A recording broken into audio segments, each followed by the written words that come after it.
Hello అందరికీ. ఈరోజు సుందరాకాండలోని లంకా దహన ఘట్టం చెప్పుకుందాం.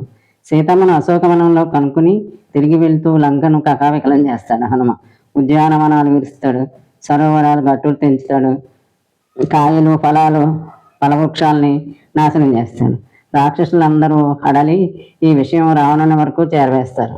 రావణుడు కోపంతో కళ్ళు ఎర్ర చేసి కోతిని బంధించి శిక్షించి నేను ఆదేశాలు ఇస్తాడు. యోధులందరూ ఒకరి తర్వాత ఒకరు వచ్చి హనుమతో తలపడి మరణిస్తారు.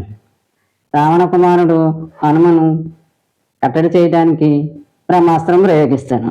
హనుమ ఇంకా లొంగవలసి వచ్చింది. రావణ సన్నిధికి తీసుకెళ్తారు. నీవు సామాన్య కోతి కాదు, ఎవడవు నీవు అని అడుగుతాడు రావణుడు.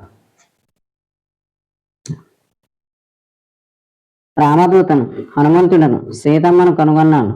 రావణకు సీతమ్మను అప్పగించి శరణ కోరు, బతికిపోతావు. రావణుడు కోపోద్రేకుడై మరణ శిక్షణ విధించమంటాడు. దూతను చంపరాదని పెద్దలు హితవు చెప్తారు.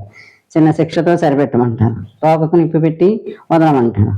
హనుమ తోకకు గుడ్డలు చుట్టి నూనె పూసి నిప్పు పెట్టి వీధి వీధిలా తిప్పుతూ రాక్షసులందరూ, స్త్రీలు, పిల్లలు అందరూ వినోదం పొందుతారు. హనుమ కిమ్మనలేదు, వదిలేశారు.